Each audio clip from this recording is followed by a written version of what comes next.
Hi, welcome to the channel. So some time ago on my Indian content channel, I reacted to a Beer Biceps podcast called Major Vivek Jacob Again, Para SF Special Indian Military Legend. And because of the length, I broke it up into a few parts. Today, for my military channel, I'm publishing the video as a whole so you guys can also enjoy it. Let's get to it. It happened to this young man and he had a head-on contact and that guy, fired first. The bullet basically hit his bulletproof and the bulletproof collapsed, cracked his skull with such impact that his eye popped out and was basically hanging here. And this guy after that killed that guy. Really? Yeah. With the eye popping out. Yeah. And I was staring into the darkness. There was a particular place I had to look at and I was just constantly just looking at that and waiting. So my buddy was asleep and maybe hour and a half had passed and I was just waiting and I heard some noise right next to me. So I switched on my night vision goggles and I turned to look and I saw this leopard sitting right next to me. And that's the first time I saw a leopard. AJIO presents TRS is back with a military episode after the longest time. This armed forces niche on TRS began with this man, Major Vivek Jacob. He gave us some incredibly intense conversations when he was on the show the last time. This conversation was actually a 4-hour long recording. So what you're seeing is a slightly edited down, slightly crunched down version, primarily because a lot of military stories and military perspectives shouldn't be put on the internet in their rawest form. But when it comes to these military perspectives, I believe that the special forces of India, which are the commandos or the highest efficiency part of the Indian armed forces, these human beings have lived a very different life. They've gone about their operations, they've gone about multiple combat situations and become a different format of being human. Major Vivek Jacob himself is one of the most respected special forces veterans. Some people consider him one of the most fierce and battle-hardened soldiers that India has ever produced. This conversation was an extremely deep dive into his mind and his heart. We tried to figure how he has achieved it in style in his own military career. We got to know a lot of extremely heavy perspectives as well. This particular podcast is not the easiest listen. That's the cautionary input I'll give you at the start of this episode. What I will say is that TRS's military episodes are always memorable. It's always very heavy for me as a podcaster. I hope you enjoy this one. Major Vivek Jacob, my God. Happy to see you, sir. Same here, man. Welcome back to the show. Welcome back to our space. Different space, same story.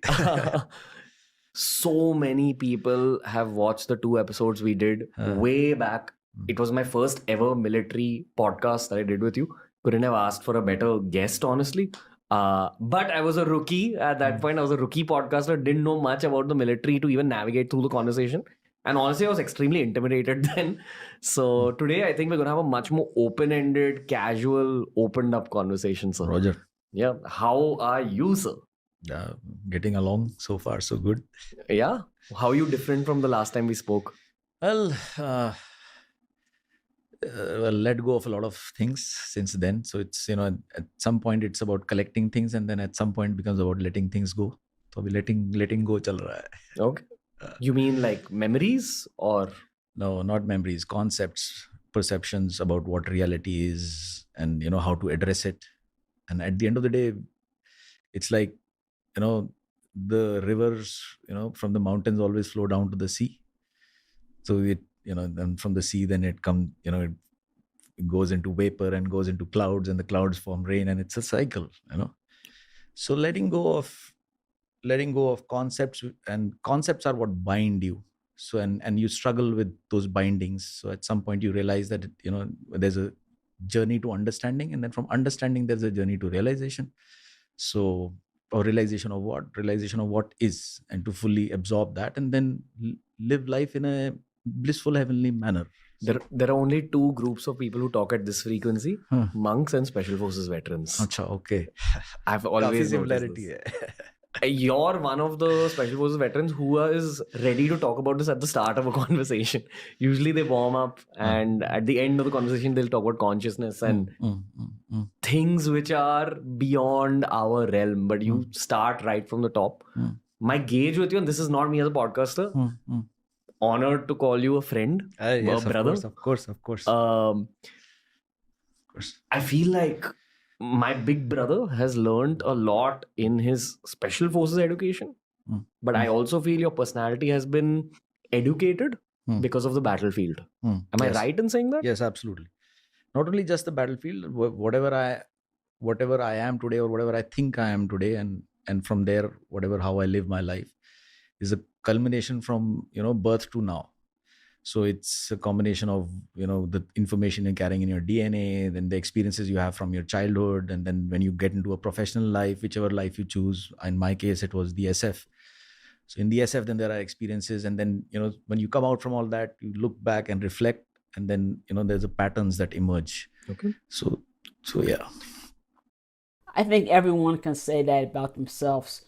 You are what's in your DNA as well as your experiences. The reason I'm interrupting you right now is because there are new listeners on the show who probably haven't heard our past 2 episodes. Yeah. I'm assuming by this point most people know what Special Forces are. So the first Special Forces episode, the mindset, that's the one I reacted to, and I will link that at the end. The second one, where it talks about his nonprofit organization, I think, I've not actually reacted to that one yet. If you guys do want me to react to it, then just drop that in the comments. But learned it from you, Special Forces are the highest efficiency troop within the Indian Army. It's the soldiers who are psychologically, and I would also argue physically, a cut above the rest because of the kind of extra supplemental training you guys have got, and because of the type of missions that y'all are engaged in. So the internet has learned about Special Forces now, has learned about what para SF is now, which is why I think I'll be able to navigate this conversation much better. Okay. Would you like to add anything to the basic definition of Special Forces that I've given? Yeah. So ultimately, where I what I understood, and that's where the understanding has remained. Also, the crux is basically Special Forces is a mindset, and it develops over a period of time as you go through life. There are so many obstacles. There are emotional play, there is psychological play going on, there's a physical play going on, these experiences happening in various realms. But at the core of it, the human being is the same, the consciousness or whatever is the same. And as we go through life, you step back and you start realizing that Special Forces and these things, it's about being yourself, which is special. Like, everybody is special. There is no human being who has been born before who's exactly like you, thinks like you, talks like you, is experiencing life like you. It's never happened before, and it'll never ever happen again in the eternity of time. You have never happened before, and you're never going to happen again. And that's the case with all life. So everyone is uniquely special, and it's just the realization of that which turns into a mindset over a period of time. Your neural network forms like that, because so many experiences cut karke chalte rehte hain, and you keep evolving into realizing yourself. And then once you are reaching at that level of understanding, and from there, then you can focus your energy on whichever target, if you may say. So it's just a mindset. And that is what is special in terms of the military Special Forces are concerned. So it's a directed energy, basically. The nation or national security or whatever, it's a form of energy which the government, the armed forces can apply or focus at a certain point, which the government feels is something needs to be sorted out, to make the country a safer place, to make the country a place where people can go about their lives very simply without worrying about what is going to happen tomorrow, whether this nation is going to exist or not. So people go around businesses, people have creative work, right from people who are in villages to people who are in big cities like Bombay and all that.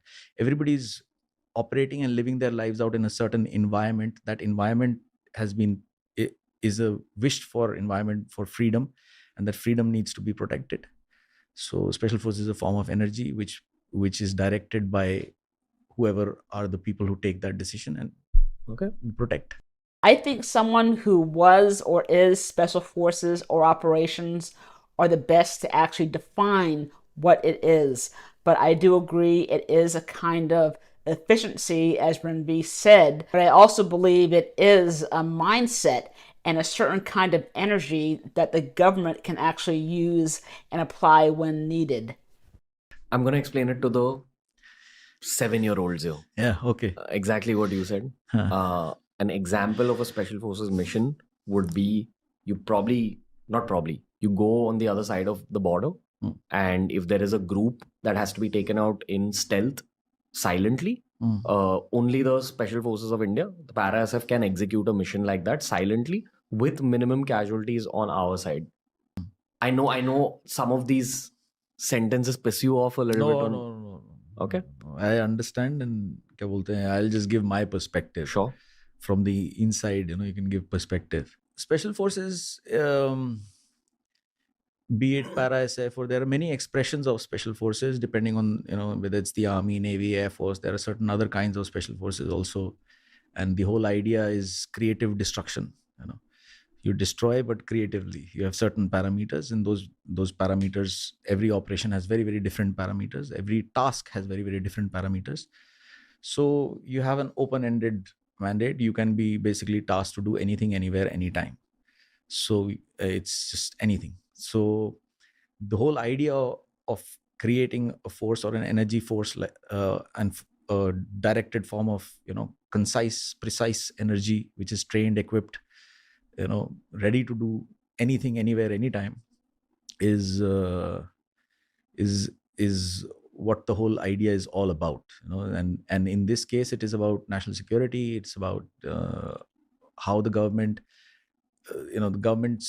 nations have long-term visions about how the nation would progress, and how there will be khushhali hogi. Basically, there will be people can go about their lives without feeling insecure. Khushhali yogi? What was that exactly? And therefore live more creative lives, more merged, more collaborative lives, and evolution can happen and things like that. So special forces is just an expression of a form of energy which can be directed to execute certain thing, or to remove certain thing from a matrix which doesn't fit the long-term visions of the government, of the immediate vision or a long-term vision that the government may be having. So people like that are chosen, and then they are trained, and they're equipped, and then they are sent to do whatever, wherever, anywhere, anytime. Throughout our last conversation, I was constantly afraid about pissing you off. That was because I was just scared that something I would say or something I would ask would have crossed a line. I know I crossed a few lines, and we had to actually take out some snippets from that podcast because it couldn't make its way to the internet. True. Because a lot. So Ranveer makes an excellent point. If you're ever talking to a veteran, you need to tread lightly. You don't know that veteran's experiences, and you don't know if he or she is actually suffering from PTSD. The worst thing that you can ask a veteran is, have you ever shot or killed anyone? That is the kind of question that could trigger bouts of depression, anxiety, nightmares, flashbacks, drug and alcohol binges, or worse. Instead of asking triggering questions like that, ask more neutral questions such as, where did you deploy? What kind of weapon did you carry? And then if the veteran chooses to share more personal information with you, your only job is to listen and to be supportive. A lot of the nature of the work you do is secret. That's true. Like I said, anywhere, anything, anytime, in whichever format, depends on what the job needs. On these kind of it's like a painting. It's like an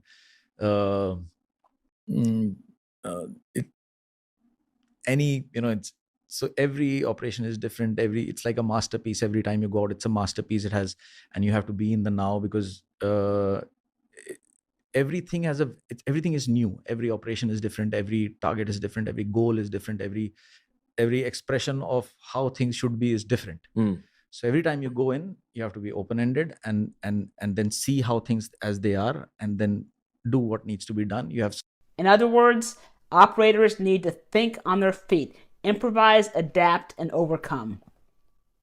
certain previous training that you have certain equipment that you have certain experiences that you have, and all of that comes together, and then you go out and do something that needs to be done.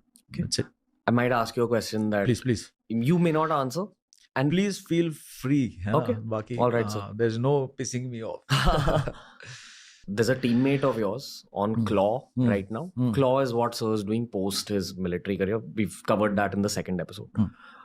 Major Ambati, Yeah. who guided me a lot before the first podcast with you.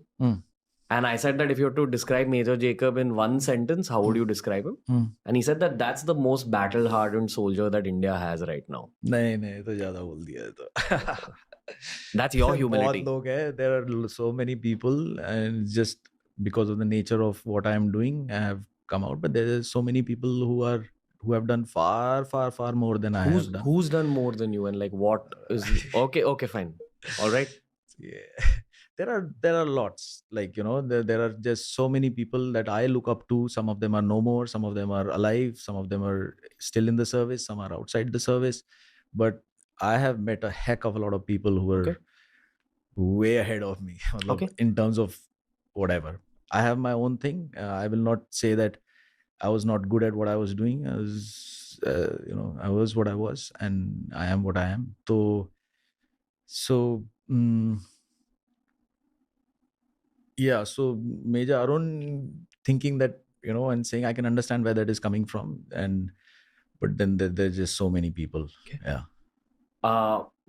Don't like doing this again because I know that movies piss off Special Forces vets. Like, there is a movie called Lone Survivor, which Special Forces vet actually spoke about on the show. Yeah. He said that if you really want to know the true fucking nature of Special Forces, watch that movie. And I watched that movie, and that movie me up, honestly, a little bit, because it's such a harshly made movie. I saw an interview of the actual guy who survived that particular battle on Joe Rogan. The book is amazing and the movie is also awesome. And Joe Rogan said, was there anything in the movie that was shown in a more extreme way than it actually happened? He said, no, the more extreme things were not shown in the movie. Because it was even worse. And it was such an intense movie to watch. That's the true nature of battle, modern battles, where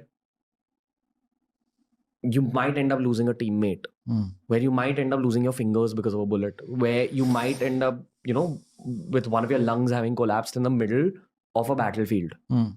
But the average civilian from anywhere in the world won't know this.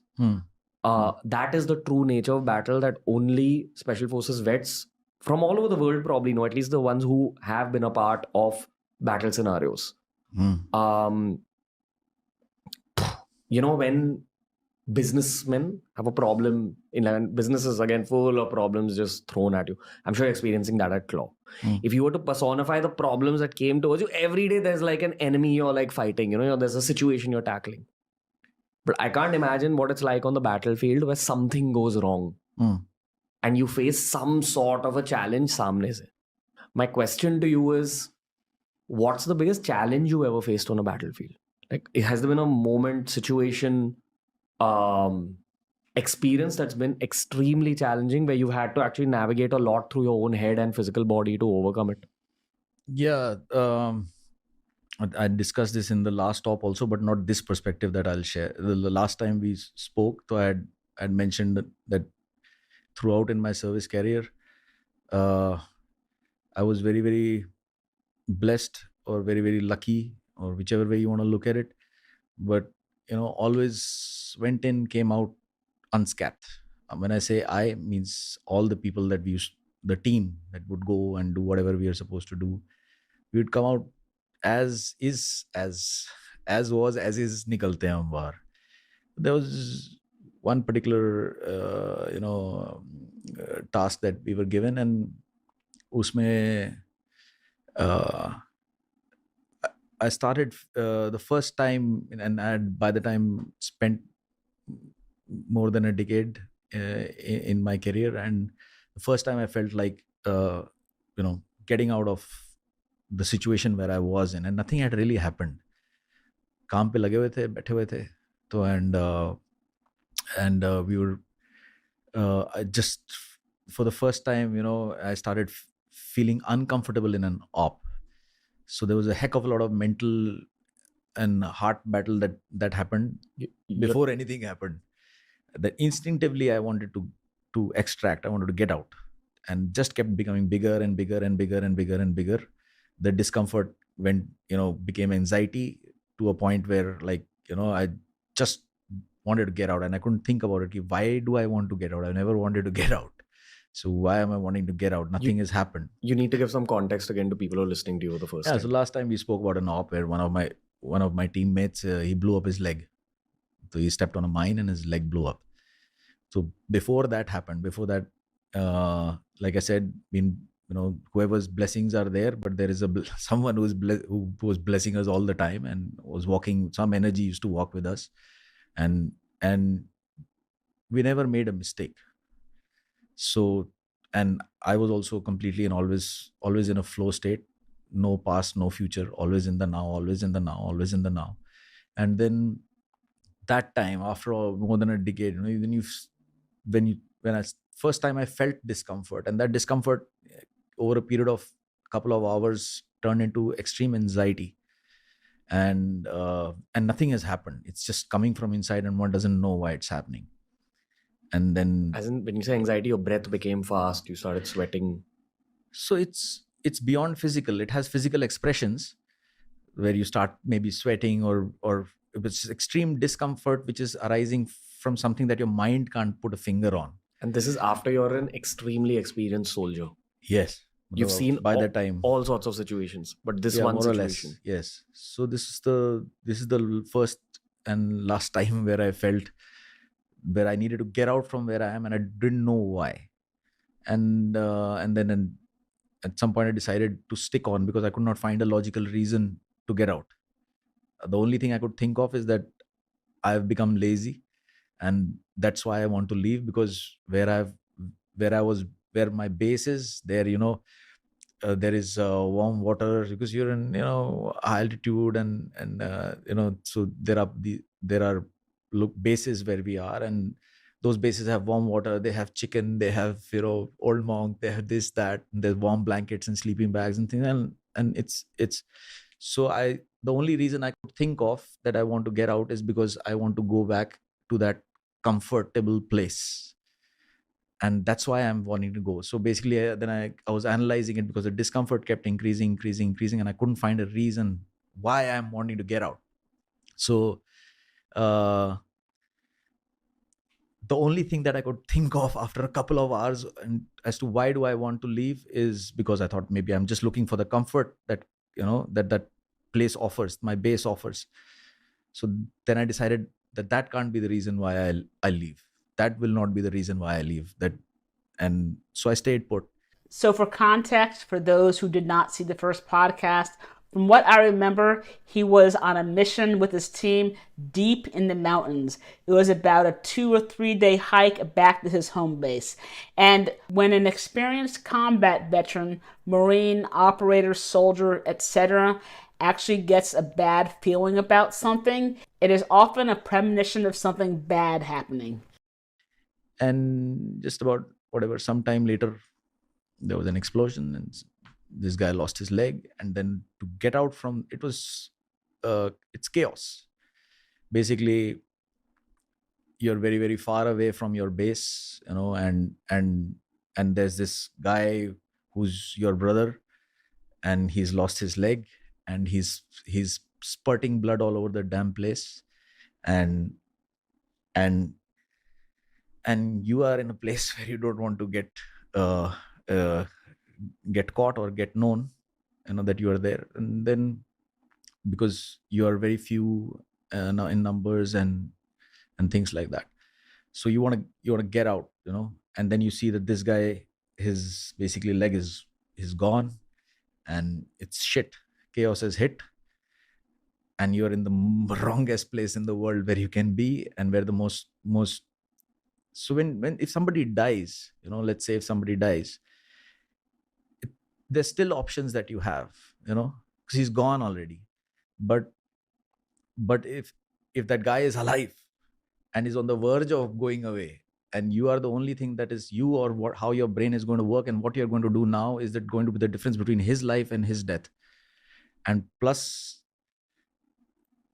legs blowing up. So in the SF, how it is that you prepare for battle, you prepare for in various ways, equipment training, planning, etc, वगैरह, but you also prepare for fuck-ups, right? What is a fuck-up in an SF environment, in a military environment, in an army environment? A fuck-up is basically or in the fuck-up is basically getting shot, someone from your team getting shot, maimed, or dying. That's the fuck-up. That's the only kind of fuck-ups which happen, more or less. So at that time, it's like ultimate chaos has descended. You are in the realm of chaos now, the dimension of chaos, and there anything can happen, and everything is out of your control.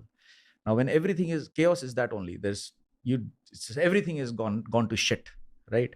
So from there, the difference between success and failure, or life and death, is basically what you're going to do now and how you're going to handle it. So at that point of time, when all this was going on and extreme chaos, you're in a place where you shouldn't be, and then the guy is alive and he's on the verge of death. You don't know, he may die in the next minute, he may die in half an hour, you don't know. And you're very, very, very, very far away in the middle of mountains in very, very high places, and getting back to base is a long affair, and everything, it's pitch dark, and now you know that the entire place has got mines. They could be anywhere, and if another guy gets hit like this, then it's probably impossible to extract. So at that point of time, when chaos is hit, death is in the air, and to watch and then to be able to extract is probably the most challenging experience that I've had. Okay. Operators need to know how to control the chaos. Did you go into a flow state in order to even fix the problem? Yeah, there is no other way actually to fix the problem. You have to go into flow state. You have to surrender to the situation. By surrendering comes acceptance. Once acceptance comes, from acceptance comes awareness. With awareness, there comes choices. From choices, you can make that one choice that is going to make the difference between your brother living or dying. What was the choice? The choice was to, of course, immediately go into repair mode. Morphine. Yeah, morphine. You put IV. You replace the blood loss that is happening. You try to stem the flow of the blood. You do your bandaging. You assess the wound. You see how much damage has happened and how best to control or limit the damage so that the time span where this guy is alive is extended till the time you can extract and get him to a place where he can have a proper surgery and things like that. What was he saying? Nothing. He was quiet. Yeah. So that's one of the most amazing things you get to experience. And the reason why I come out, and the reason why I'm speaking here also, is because I feel there's one and only one reason why I'm doing all of this, and talking about my past in the SF and all this, because I feel that the experiences that we have had of how to handle chaos, of what to do in situations like these are extreme situations, and everybody goes through a lot of ups and downs, and that's what life is all about, right? Joy, sorrow, chaos, order, this, that, success, failure, vagara vagara. So we face all of this in a very extreme way, where it's simply life and death. It's like if you're in a business and you're doing a business, or ज़्यादा से ज़्यादा क्या होगा, कोई मरेगा तो नहीं ना. Like you may lose money, you may become infamous, or people may not like you, people may judge you, this, that, but nobody's going to come and kill you. Or none of your friends are going to die. Your team is nobody's going to die if you make a mistake. Out there, that's how it is. In the SF is, you make a mistake, somebody's going to die. And like worse, somebody might get maimed for life. Death के बाद क्या है, release है. But life में अगर paralyse हो गए, गोलियां गलत जगह लग गई, बहुत लोग होता है स्पाइनल कॉर्ड में लग जाती हैं, खोपड़ी में लग जाती है, ये हो जाता है, people lose their memory, they forget who their mother is, father is, wife is, children are. You've seen that? Yeah, very much. TBI. Because of getting shot in the head. Yeah. You've been around someone who has gotten. Yeah. I was under the.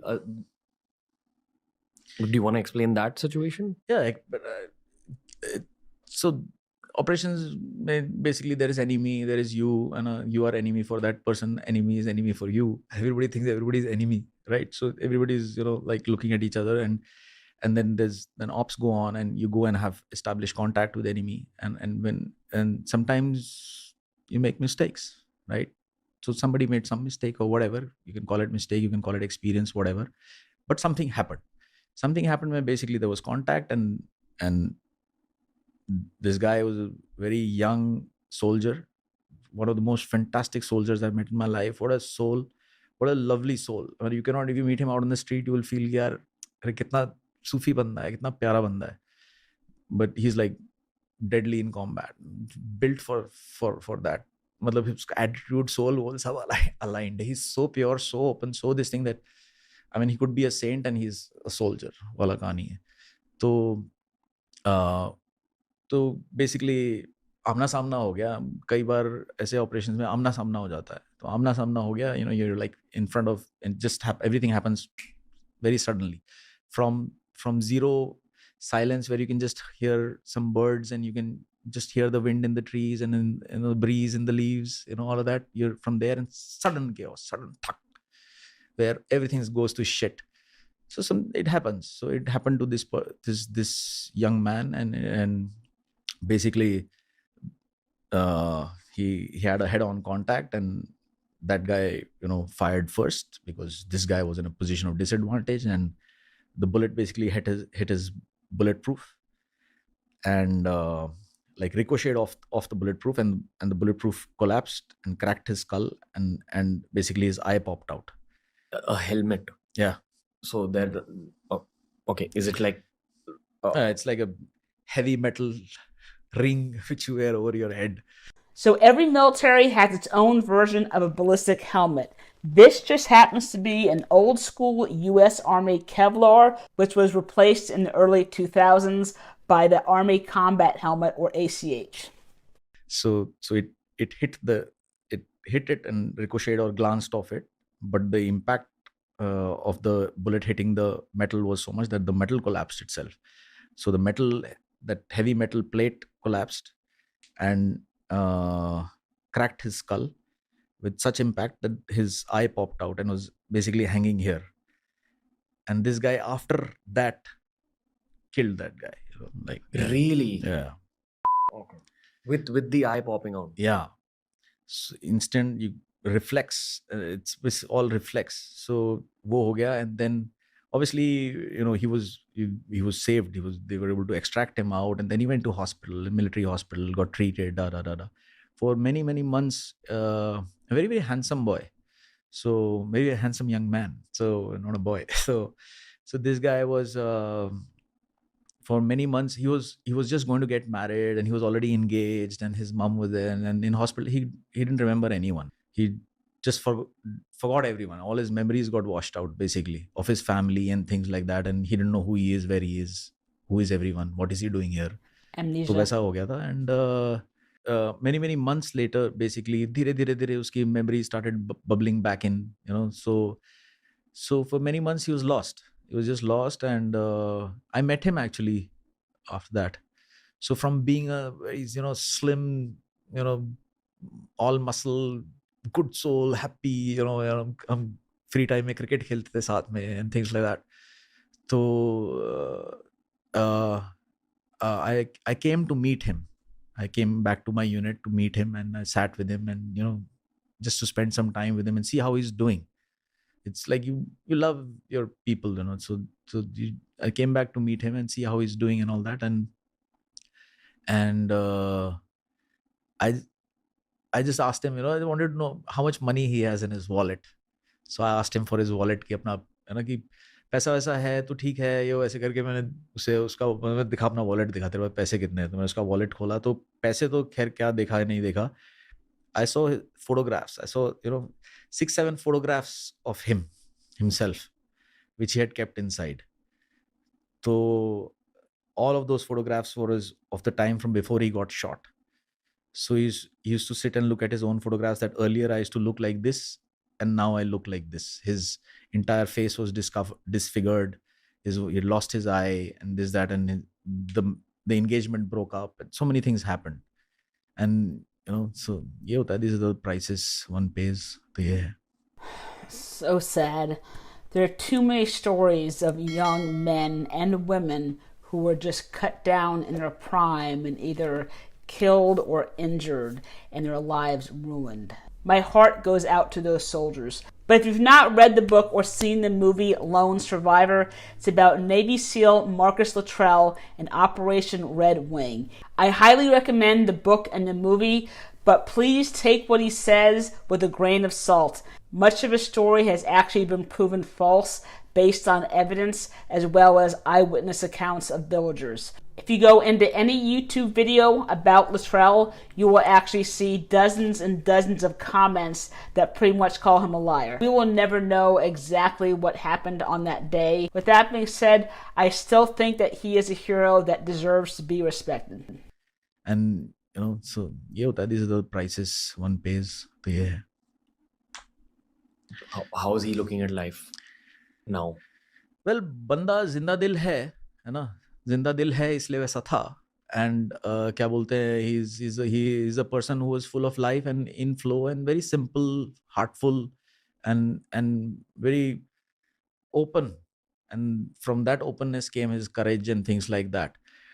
But somehow, it's like your neural network. Some networks got disfigured, or broken, and some other formed and things like that. So the perception of his life had shifted about who he is and, how he looks now and how people look at him and what is his use from being a super soldier to being somebody who's, given a cushy, like a simple position, like he's running.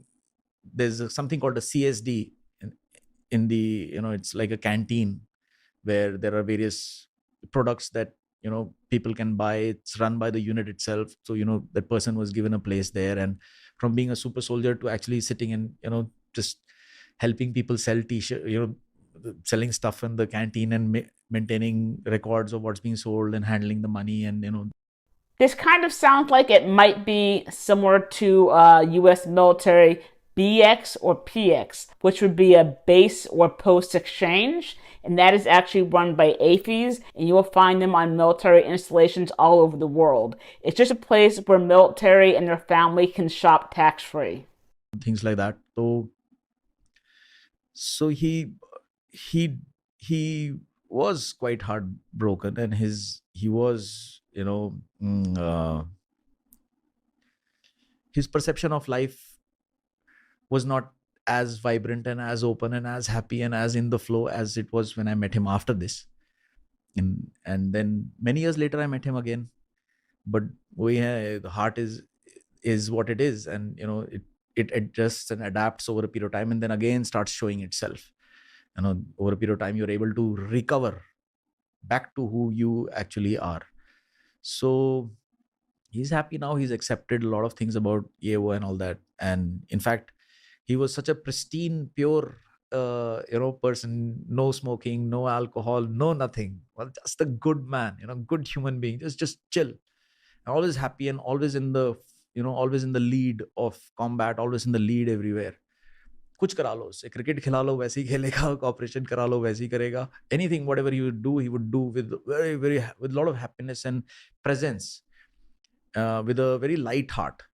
But after this, I saw his heart has grown heavy, and he would judge himself, and since he's a person who would not blame the world, he would look at himself, and all his angst and all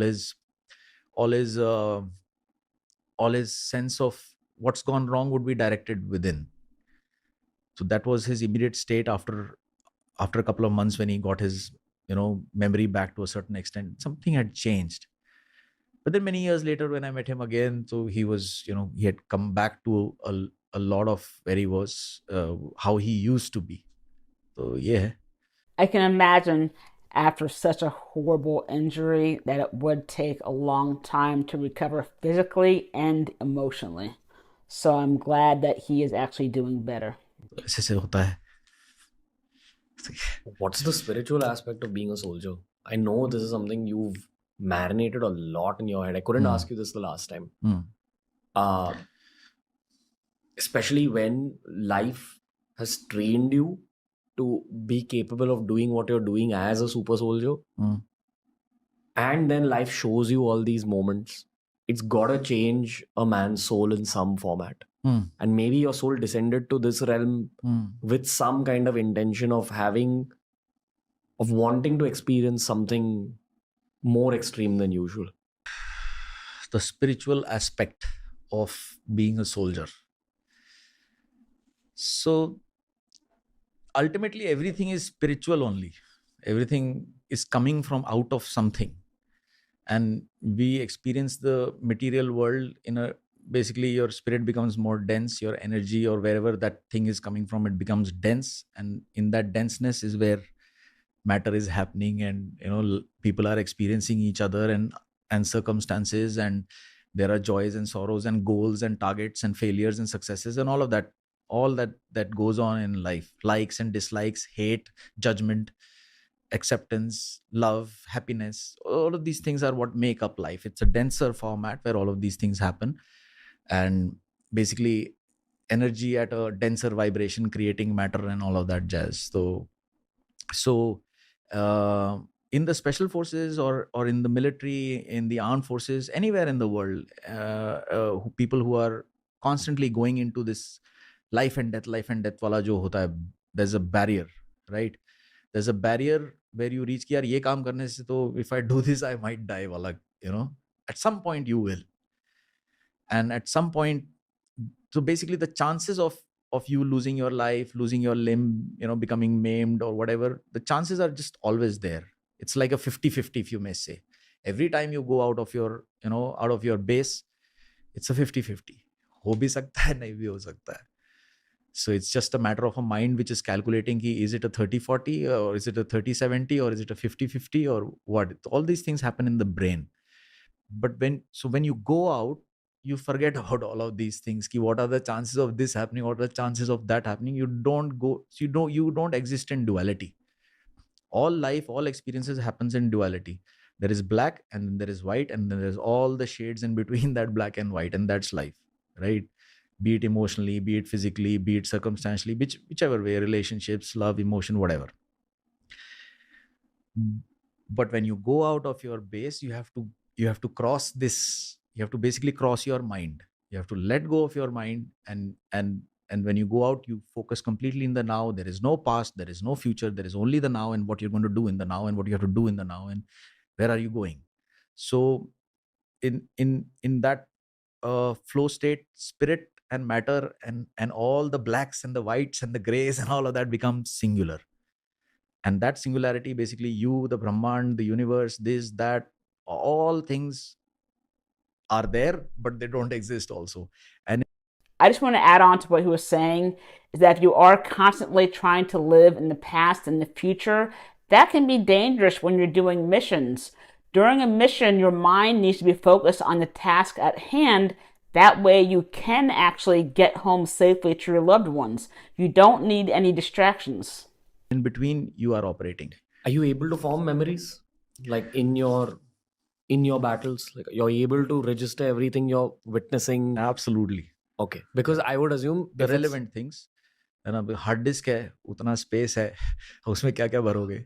So things which are relevant, so we pick up. So there's an infinite amount of information that's always floating around your brain, your mind, your 5 senses, plus there's a 6th sense, and I don't know beyond that, but 6 senses तो है. 5 senses आपके physical body के अंदर हैं, connected to your mind, body, central nervous system, etc. And then there's a 6th sense. It's an instinct. People call it instinct, है ना. So what happens is when you cross this, when you let go of duality, of whether will I live or will I die or what will happen and all these things, you just let go and then you go out. Because if you're carrying all of that shit, if you're carrying your past, everybody has good experiences and bad experiences in life, and if you carry all of that into combat or into chaos, because either you are going to create chaos or chaos is going to happen to you. That is sure कि chaos तो होगा. या तो आप करोगे chaos या आपके साथ होगा. It's whichever way. So when you go out, that's where the connect between spirit or the spiritual aspect of your existence opens up, because you have to enter into that dimension where chaos is existing, and you go in there with, it's like a surrender basically. To conquer, you surrender wala kahani hai. You surrender, you accept, you become aware, and then you become focused, and then you go into a flow, and then you go and either create chaos or destroy that chaos. Okay. Like that. To give more context to the listeners, there was something you said on the show the last time. You said that every time you actually are part of a battle scenario, you knew before the battle happened that today something will happen. Yeah, that happened over a period of time. That's where the sixth sense thing is coming from. So you developed your intuition over the course of your military career? I didn't develop it. I had no idea that something like this exists. As I said in the previous part, a lot of times combat veterans do develop some kind of sixth sense or intuition that something bad is going to happen. I had no opinions about sixth sense or even inkling that something like, I'd heard about it, I'd read about it, or whatever ki hota hai. People have experiences. They can predict something before it happens and things like that. There are many saints who do that, right? Yeah, Small please, question yes, before. Please. Within battle scenarios, before moves happened from the enemy side, were you able to predict the enemy's move? So I'll answer it very simply. It's not about the enemy or about you or whatever. It is about knowing that something is going to happen. You just know it. And it happens over a period of time. Slowly, that instinct starts getting developed. It's like a new neural network forming, which creates a certain dimension where now you in material form can experience something that hasn't happened. It hasn't happened only. Break down this, like you could see it? Earlier, so again, like I said, I started realizing this after a long period of time, that I'm consciously, like, somewhere what is happening and what I am is a connect. That's how I know about it. It hasn't happened only. How do you know about it? So over a period of time, because like I said, you have to surrender to go in. You have to give up all idea of past and future, of life and death, and of love and all the various things that you're carrying in your brain. You have to let go of all of that and completely focus and go in. So when you go into that space is where, the spiritual realm, or I don't know, there's no other way to describe it. But when you go into that space where your aapki na bahut sari indriyan khul jati hain basically. So you become aware. So when you become aware, and that's when then these kind of things start pouring into your consciousness. It happens over a period of time. You start realizing it after a long time. For some people, probably depending on how open they are, for some people it can happen in the first go itself. For some people it may happen after many years in combat, and for some people it may never happen. I know a lot of people have been in combat over a long period of time, but they've never been able to, the sixth sense hasn't opened up. So to be specific, earlier I could feel it, right? Ki something is going to happen, but I couldn't say what's going to happen. And then a little later, as time and as experience kept expanding, at some point I could just get up after a couple of days of sitting in a mountain, in a forest somewhere, and just get up and hone wala hai, like that. 5-6 hours before. 5-6 hours before? Yeah. Maybe you're not even in the vicinity of the enemy at that point. Yeah. But you just knew 5-6 hours before that the information would just come to your mind. Yeah, you just get it. Well, I'm going to try comparing this to a very civilian scenario. As a content creator now, 8 years in, if I'm using Instagram Reels, and I use Instagram Reels because it's my fuel in order to create content for the future, which is going to pay my bills going forward. Roger that. Okay? So I'm using Instagram Reels. I hear a song, I close my eyes, and I think of exactly what I want the content piece to be around that song. And I know that, if I just saw this visual in my head, I know it's going to do well. And that's the closest I've come to experiencing intuition within my own work field, and I can feel it building over time. Efficiency. As in? It's efficiency. Efficiency, yeah. Better pattern recognition, better... So people operate on their 5 senses, right? They're operating on the 5 senses. They make calculations based on their 5 senses. But your mind is always limited because it's not aware of everything. So whatever you are aware of, basis that you make decisions, you make calculations, you make decisions, you take action. So when people expand their like when I see the books that you're reading, the kind of people that you interview on your podcast, the kind of experiences that you have shared with me about your life and things like that. So basically you are from gross reality, you are becoming lighter and lighter and going into a spirit, if lack of a better word, you're going into, I don't want to talk mumbo jumbo basically. You can, so if I you will wish. use no, a lot of people may not get it, so there's no point then.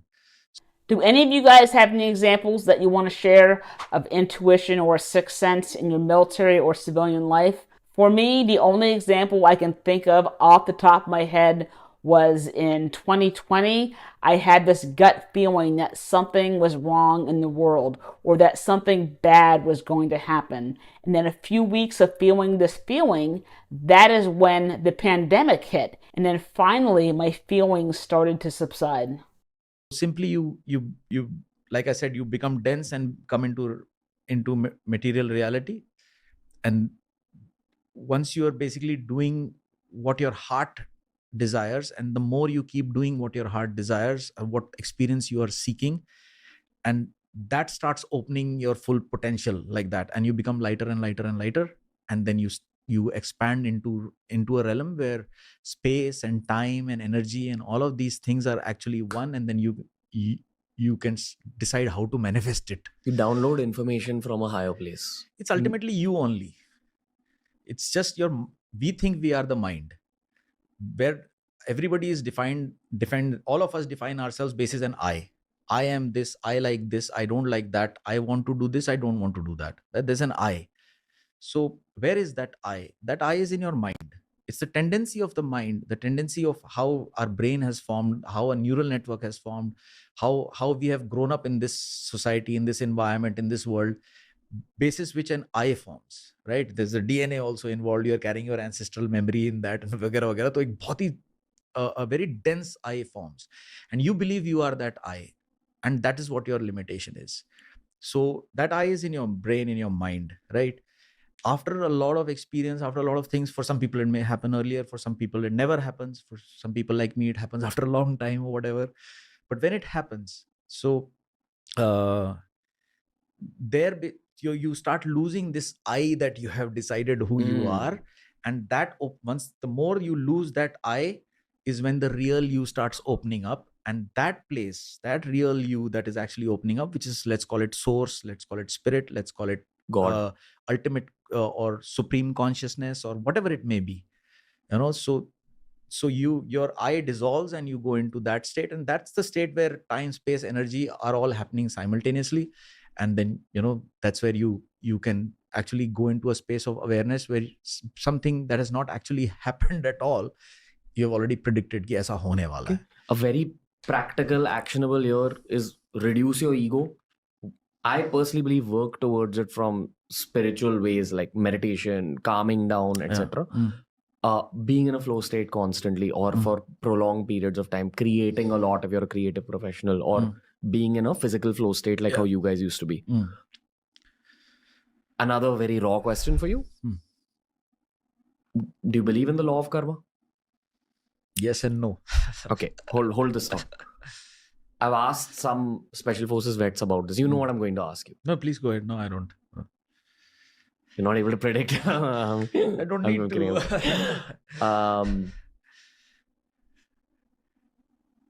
What is the karma of taking another human being's life when your duty is to take another human being's life? So all of this is my opinion. Sure. My opinion based on the experiences that I've had, and the reason why I'm sharing it is so that hopefully people can relate to it, and maybe it may do some good in life. So karma is as far as I'm concerned, or what I have understood, is simply this, that karma exists for those whose neural network is formed like that, and for them karma is real. Cause and effect is real. It is real. But for people who have, or consciousnesses which have zoomed out of that, for them karma is not real. It is an illusion like everything else. Real illusion. So for that which is for that consciousness which is denser and which is steeped in this, for lack of in Maya, right? So whichever consciousness is, which is dense and limited and pointed, and it's there for them, karma is real. They believe in it, they understand, and everything in this material world does operate on cause and effect.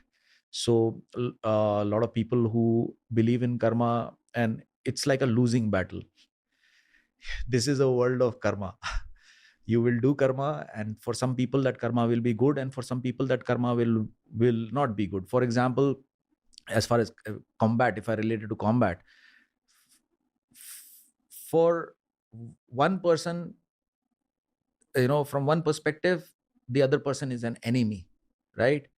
From that enemy's perspective, I am also his enemy, right? And uh, and then there's a third person who will say that, oh, that guy is a hero and that guy is a villain, right?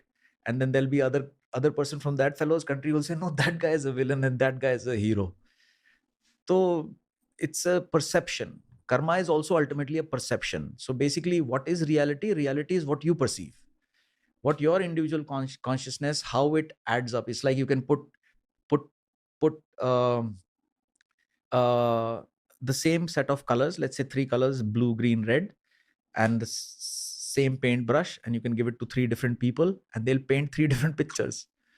Okay, so karma is like that. Do soldiers have this personal question to themselves at any point? I'm sure there are some who might. There must be some who might, right? And at some point, like even I had a thing at some point I had no thought of karma or no knowledge of karma or anything like that. I just used to do what needs to be done. Duty. Yeah, that's where life has brought you, or what you have chosen, or whatever, and then you are there. And then at some point, you realize ki yaar, when you look at the world and you come and you reflect back on your life and you digest what has happened, and then in new light, like you said, that when we met the last time, you were raw, you were growing to a certain point. And today, from there when we met last time and today where we are, you have a very different perspective about life, right? It's just more evolved, more open, more flow. You're lesser of a personality involved, and yet there is more of you which has come out, right? So similarly is it's like that. There are people who carry regret and guilt and things like that for a variety of reasons in life. Special forces soldiers or military soldiers may carry it for some reasons. People in the civil world may carry it for some reasons, or whatever. But ultimately, it's a perspective. Everything is a perspective, and your perspective is your reality. That's it. So 2 questions. 1, do you believe in karma? And 2, how do you define it? I personally believe in karma, and I think the simplest definition is you receive everything that you put out into the universe and the world. And one more thing, if you are getting any value from this podcast, then please go ahead and smash that like button. I honestly feel so. Like our podcast has not even begun yet. This conversation has not begun yet. Mm-hmm. Partially because after a very long time, we're doing an English military podcast. Okay. And a lot of our newer audiences have probably not seen our old stuff. Which is why before we move forward into the show, there is a topic I always discuss with Special Forces vets, and that's animals. I feel you'll have an extremely different relationship with wild animals as compared to people on CV Street. What is CV Street, according to you? What is... Different profession, that's all. Okay. With different goals, different targets, different experiences. Non-armed forces. Yeah, the nature so in the armed forces, it's purely about destruction at the end of the day. And destruction, because destruction create that ability to destroy. When it is exercised, ability is there, right? With the standing army that India has, and with the standing armed forces that India has, or any nation has, it's a capability to destroy the enemy, or destroy something, or this or that. So, and then that capability is exercised sometimes, but it's all about destruction, and that destruction is the other half of creation, right? So, but in the CV Street, there's a mix of everything. You don't have to go around destroying things, make things, or whatever I say. I don't think people on CV Street understand how in sync with nature armed forces personnel are. Like, y'all are so much more out there. And in some ways, y'all are living the kind of life that the human body and mind and soul is possibly meant to live, which is actually out there nature away from cities. Let's begin this tangent with a story you had once told me about a bear that you had come across. You told me this the last time I was in Oroville. It was the first time I was ever speaking to a Special Forces vet, and it blew me away. So let's give it to the audiences as well. कुछ नहीं है. So like when you come in the city street, when you come to your office spaces or in the buildings and in the cities, there's no wildlife here, like especially no wildlife that can kill you, like a leopard or a bear or whatever. Chidiya chudiya hoga, there'll be some birds and this and that, and maybe some dogs and this and that. One exception would be polar bears in Canada. You will see them actually running around certain Canadian towns and probably Alaska too. That's about it. And that too, you're so busy in your life that you generally don't have time for observing a bird or observing a dog or something, seeing what its life is like that and things like that. But the nature of our work in the army, in the military, in the armed forces, especially in the special forces, you're always out there in midst of raw nature. It's like just raw. उसके आगे कुछ है नहीं. मतलब वहाँ पे wildlife filmmakers भी नहीं आ रहे. Really? Yeah, it's a combat zone. And combat zone is happening in these kind of areas, high altitude mountains and deep forests and things like that, away from civilization. So away from civilization, and as it is, cities have such expanded and humanity has expanded where we have chopped up our forests and we have, created a different reality other than nature. And so all this wildlife doesn't have space to stay here, so it concentrates itself into forests and things like that, whichever is left. So our work is there. So since our work is there, we are operating in the same space where wild animals are there. Nature in its full form is there. You're midst of nature, and in not only just physically, but you're or it takes time to understand this. Like for us, it took me a long time to reflect back and understand how it is happening.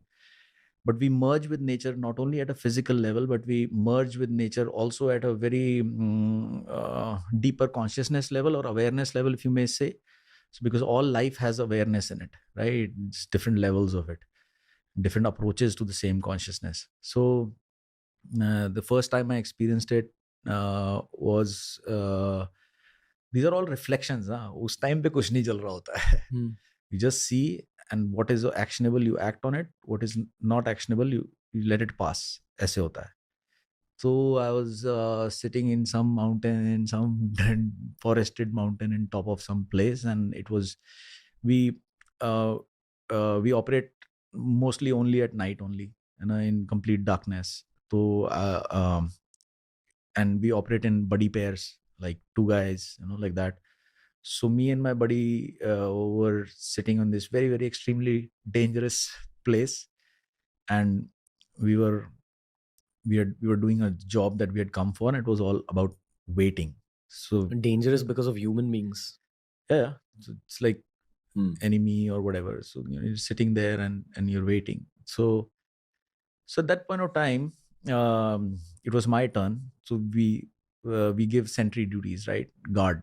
So because you have to sleep as well. So we have like 45 minutes to an hour and a half, depending on the kind of threat perception there is there, and depending on the kind of operation, depending on the kind of circumstances, your length of duty expands or contracts, whatever. What is the need of that particular op? So I was sitting there, and it was my turn, and I was बैठा हुआ था, and I had a night vision goggle hanging around my neck, and my weapon was on my lap, and like you sit in a yoga position and you fold your legs and you sit like that. So I was sitting like that, and on my lap was my weapon, and I was staring into the darkness. There was a particular place I had to look at, and I was just constantly just looking at that and waiting. So my buddy was asleep, and maybe hour and a half had passed, and I was just waiting and waiting, and I heard some noise right next to me, like a foot away or something. 2 feet away or whatever. So I just heard a noise. So I couldn't see, it was pitch black. So I switched on my night vision goggles and ऐसे मैंने ऐसे check किया and I turned to look and I saw this leopard sitting right next to me. So like where this flower pot is. So I उसको ऐसे देखा and that's the first time I saw a leopard. Like, and मतलब मैंने शायद zoo में भी I have not seen a leopard or whatever. So I saw this fellow sitting right next to me and he was staring at the same place I was staring at for the last hour and a half. He was also looking there only. How far was he? Less than a He meter. was sitting here, yeah, less than a meter. So leopards are the master of stealth, and I'm very curious to know just how long the leopard was there before he even noticed him. I mean, that is scary, but considering that the leopard was actually sitting or lying down, then that meant that he felt comfortable and he did not see Jacob as a threat. Just sitting there. He was sitting on his haunches and he was upright and he was just sitting and he was just looking at where I was looking. One leopard next to another leopard. I don't know, one animal next to another animal. I saw this fellow like this, and then I took the night vision goggle and my weapon was pointing ahead. So I turned my weapon's barrel towards this fellow and switched the safety off and put my finger on the trigger and waited. If it kills me or if it attacks me, I'll kill it first. I was just sitting and waiting. And about 4 or 5 minutes, I just kept sitting there and then slowly got up and walked off. And so that's one thing. And then when I reflected back, I realized that where we were operating, there were a lot of scorpions, there were snakes, there were this. And we're constantly in that kind of terrain and we never got bitten. No snake has bitten me, no scorpion has bitten me, nothing. And very, very, very rare is it that somebody gets bitten by something or something gets attacked. Hota hai. It happens. There have been bears who have attacked our team. There's my second in command was there. He was attacked by a bear. The bear basically got onto it and was trying to catch his neck. Hold this whole story. I'm so sorry, listeners. But dial it back to the leopard. We'll talk about the bear as well. Yeah, please. See, this is so difficult as a podcaster, right? Because I want to know. What were you thinking about with the leopard? I wasn't thinking anything. If it attacks, then I'll have to kill it. What's the consciousness exchange there? So it's like in the world, like for example, you and me, right? When you have a different life, I have a different life, you're doing different things, I'm doing different things, etc., etc. But when we come and sit in one space, we find what's common amongst us and we settle into that commonality and a new dimension opens where, we can be one and do the same thing, head in the same direction. What's happening on this podcast? Yes. So exactly is how is that leopard and me were sitting. He was also peaceful with me. I was not an anomaly in his environment. And obviously he was not an anomaly, he or she, I don't know, was not an anomaly in her environment. He was just sitting. So we were both in alignment, both in peace, and both just looking at the same thing. But That's animals all. Can sense fear. So animals, I believe, or I don't know if it's right or wrong, but what I believe is that animals have lesser bullshit to think about, right? So animals don't think all these things ki kal kya hai, what going to happen tomorrow, what happened yesterday, what is going to happen 1 hour from now, nothing. They operate on instinct, and instinct is where the spiritual dimension or the real dimension really lies. So they operate beyond judgment. They have no judgment of right and wrong, good and bad,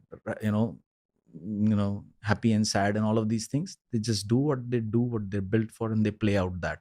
So they, in a way, people would say that animals are a lower consciousness, but my opinion is that animals are a more relaxed and more higher consciousness. That's why they don't carry. Compare an animal with a yogi, for example, right? Like a spiritual person, like a saint or a master or a Buddha or whatever. So what does spirituality really say? Spirituality says, get out of your mind. That's what it says. So when your mind melts away and dissolves off, you are left with what you are. There is no duality of God and human. there is no concept of God and human. It centers out into what you are, and then that opens up new realms of magic and dimensions and vagera vagera. And so animals also don't have too many thoughts, I suppose. They are operating on instinct. So they don't. Where does this the so-called Maya or the Matrix or whatever lie? It lies in the mind, and it is made up of thoughts.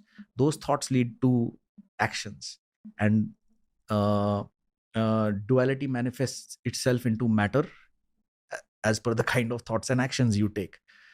So that's where mind creates matter, or mind creates circumstances, and how those circumstances align and are designed, etc., etc.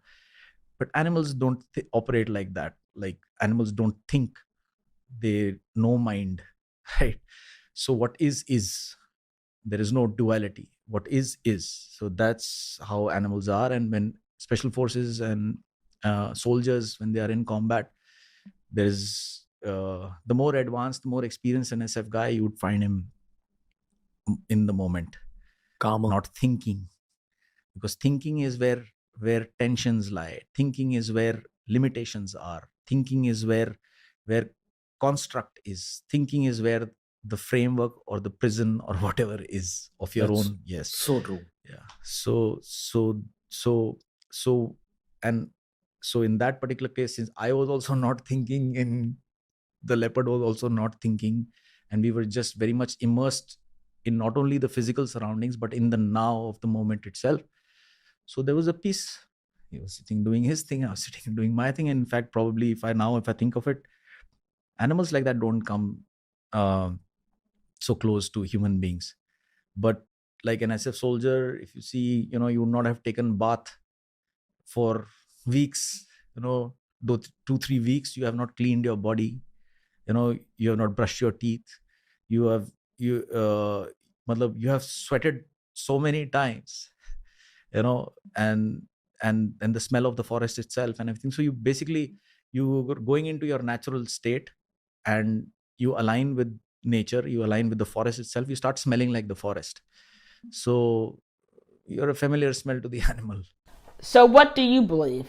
Do you think that animals actually can sense human emotions such as fear?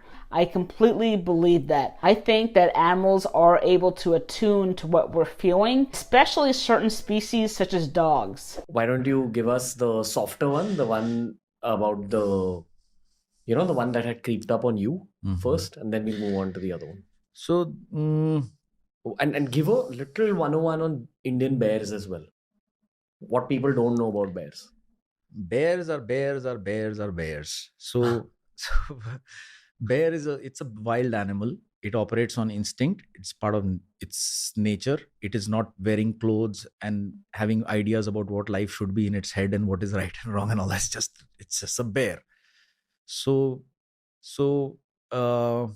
bears, they look very cute and all of that, but when you see one real, like, without any barrier in between, they can be extremely terrifying. And they are extremely the way they look is absolutely different to what they can do. They can tear a person apart. So, if you ever come across a bear, there's a saying that you're supposed to abide by. It goes something like, if it's a black bear, stay and fight. If it's a brown bear, lie down. If it's a white bear, then say good night. If you know the actual saying, then please drop it in the comments. They have extreme amount of strength in them, extremely long, sharp claws. With one swipe, they can take off your scalp. They can take off the entire face of your, skin of your face off. It's like that, just one swipe. They're very long nails that they have, their claws basically, and then their teeth and things like that, and extreme amount of power and speed. So it's a bear can run faster uphill than you could ever run downhill. It is scary how fast bears are. It can be extremely dangerous. Most dangerous animal in Indian forests? Danger depends on what manifests. No, scorpion can make your life very, very terrible if it bites you, and a leopard can come and sit next to you and walk off, and it's not dangerous. So most dangerous would be like a mother bear, a bear with cubs. So if a bear has got like she has cubs and she's most likely to attack. Otherwise, she may let you pass. So it's like that. In fact, I've had encountered bears in a couple of occasions, but this one was like the mother bear. She had two cubs, and we expected her to attack, but she didn't. She just coolly walked off with her cubs. She was walking on her side, and she left. So somewhere there's an alignment between wild animals and special forces or soldiers, if you may. Maybe they're able to sense your collective consciousness as a team. Yeah. So there's, I suppose, in that particular place or in that particular situation, that particular circumstance, with what we are doing and what a bear is doing, is very close to what nature is. So therefore there is no conflict. So they just go about, and they can also sense by our movement, because they have an olfactory system which can pick up fear and things like that, can pick up the chemical being released in the air and things like that. So, but since there is no fear, they also sense. So they understand that this is something not to be messed around with, unless they're like with a cub or something like that, very likely to attack anything.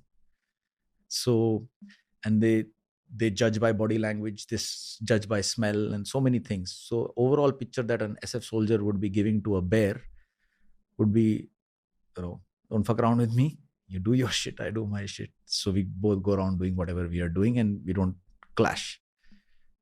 Until in certain situations, you come in the way of a bear, or she has cubs. I think the danger is, one, if you get in between a mama bear and her cubs, and two, if you suddenly surprise a bear. I think those are the two most dangerous situations when it comes to bears. So this particular thing, so we were operating somewhere, and we were high up in some mountain, and then we had to go down from that mountain and then observe a certain area to see what's going on there. So at night, when we left our base and started going down the mountain, and there was an apple orchard. We were passing by that apple orchard, must have been around 10:30, 11 o'clock at night. So there was these people, villagers sitting in the apple orchard with, having lit fires and this. And I remember thinking that, why are these guys sitting in this apple orchard at this time of the night? Why are they there? Why are they not there in their houses? And like, we had to obviously avoid them and then go further deep down and da da da. So we came to a small, like a place where we had like pinpointed, okay, we have to reach here and then wait. So we reached there in the middle of like maybe around 3-4 in the morning. We reached that particular place and we sat and waited. And then as dawn was breaking, so I had to find a specific point from where we could, conduct our surveillance or watch and observe or whatever. So I told the guys, wait, I'll go and see. So I took my weapon and I started roaming around in that forest, looking for a place where I could get a good viewpoint. So if you see if this is the top where we were sitting, we had come down from, like this is Sikarte, here was the apple orchard, and Sikarke, we reached here. And then here was the target that we had to survey. And I started moving from here like this through these, like I was going cross around the mountain like that. And at one, I suddenly arrived at a cave, a small cave. And I saw that cave, and there was like a thick mattress of dry grass, which had been kept and was looking like somebody has made a bed. So, and it was obviously someone has made it. It's not natural. Someone has collected all of this thing and made a very comfortable bed inside this cave. And there was this big, huge lump of shit lying next to it. So I was looking at that and I was thinking, yeah, this is not human shit. Obviously, who will shit so much? And there was seeds in it and all that, things like that. So I was not able to figure out. Sounds like my ex-girlfriend. Sorry, go on. Ooh. Go on. I don't think she's going to be very happy about that. Sorry. Jokes yaar. Okay, go on. So, I was just wondering, what is this karke? But I didn't have time to sit and think too much, and I was beginning to feel that it's not a safe place. But I had to look further ahead, so I left that and I went a little further, and I found a place this was the edge of a cliff, and there was just a little space for all of us to just, 5-6 of us to sit in one very tight spot, and from there, but there was an entire, like, a viewpoint. So I came back, and then we sat through the whole day, and then at night we slowly moved into that place, and then we sat down, and I was sitting in the lead, and my legs were hanging off the cliff, and I had a big fat thermal imager on my lap, and I was basically looking at all the movement that was going on with the thermal imager. Somewhere around maybe 9:30, 10:30, around that time, early night, I started hearing a heavy movement, like something very, very heavy, or multiple people moving through the forest below us. But I couldn't see inside the forest, so I thought that there's some, enemy coming or whatever, and we were all just getting ready, and then suddenly, out into the open come these two big bears below us, about maybe 80 feet or so, 100 feet below us, and they started moving up right towards us, and they kept climbing up, and then finally they reached right in front of us, let's say where this door is, maybe another half distance more than this door. That much distance, these two bears came up, and then one bear stood up, and then he smelt us. So he smelt us and then stopped, and then it left. I realized that that cave that I saw was these bears' cave, and I'm sitting on their path. So the bear tried to first climb up. He decided to avoid us, and then started to climb up, and then got stuck in the cliff upper, came down. The other bear kept waiting there. That bear came down and then went down and tried to circle us, and then climb up from there, got stuck there also. And it came back down and reached the same point, and then it stood up there and charged. So it gave a full charge like that, and we were all sitting in one line like this, and I was like right in front, and there was a cliff on which I was. There was no space, there was no running away, no nothing. So as it charged, so I lifted my weapon up and like came full on, and it was like, as you are only around here, it was standing in front of me, and it was roaring into my face. It stopped 2 meters away from you? Yeah, it's like even closer than this. It just charged straight away, full charge. It came, and then like stood up and roared, like spit was falling like that. But it didn't attack you? Yes, it all happens like that, no. So I had the weapon up, and so I'm impressed at the fact that Major Jacob actually hesitated and didn't fire, because many people in his place probably would have shot the bear. In fact, that day the first time I had carried some fancy weapon into that operation. The bullets were small. So, and then plus, if you open fire, there's the whole valley will ring with the sound of gunfire. So all that you have done till now, everybody will know you are there. So the op is gone.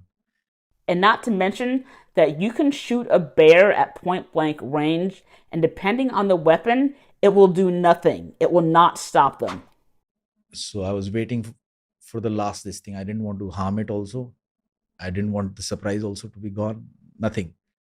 And that weapon which was there in my hand had a small bullet. So I knew if I press and it doesn't die, then it will tear me apart and 2-3 more. Right? So we got stuck there in that moment. It was roaring, and I had my weapon right at its head and waiting. So the guy behind me, he was a local guy. He was SF soldier, but local. So we were sitting back to back. His back was against my back. So he switched around, put his weapon on my shoulder, and there's this button you press, and there's a red laser light which comes out. So he flashed it in its eyes as it was roaring. So he flashed in his eyes and got scared.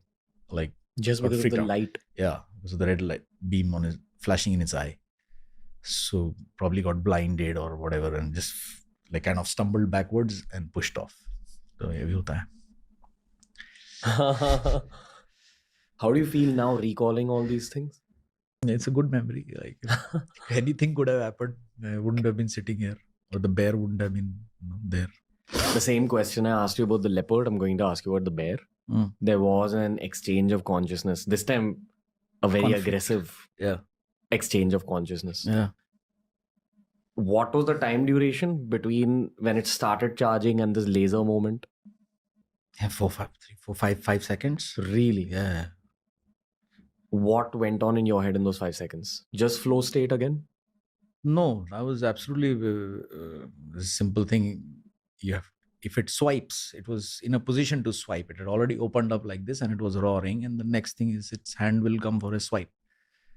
So I was in that point of balance where if the swipe happens, I'll press. If it doesn't happen, then the op still goes on. So I was waiting. And this guy went cut. And all fear, all this, all of that just vanishes. And you are in the moment. So there is no emotions. There is no this, that, nothing. At least that's how I experienced it. Different people have different experiences, different circumstances. But at that point of time, there is no fear. There is no space for fear. This is Special Forces training talking here. I don't know if a civilian would react like that. Maybe a civilian would get frozen. It's also about not having a choice, no? Either kill or be killed. And then that space in between. When it was roaring, what was on in your head? Nothing. I was just totally focused on its swipe. Kis haath se swipe harkat hoga aur main daba dunga. So it was like that. That's all. I was there. Okay. There are many more animal questions I have. We have to take a pause from this intensity for a bit. This is sort of the new format of the show. While I want to talk to you so much more about animals and combat, I think that this particular round that we have will help me navigate through the rest of the podcast better. Even though I know you as a friend, we've spoken so much. Yeah. It's called AJIO's Keep It Casual round. Okay. More relaxed questioning for a bit. Just to break the intensity. Yeah. So again, it's not a rapid fire round, but you can keep your answers short. Yeah. I will ask you tangential questions, and there are some questions about animals as well. Okay. Okay. Are you ready, sir? Yeah. Major Vivek Jacob on AJIO's Keep It Casual round. Sir, what word comes to your mind when you hear the following words? Weapon. Destruction. Victory. Realization of self. Leadership. Truth. Struggle. Reality. Brotherhood. Love. Fashion. Special forces. Nowadays. War. War.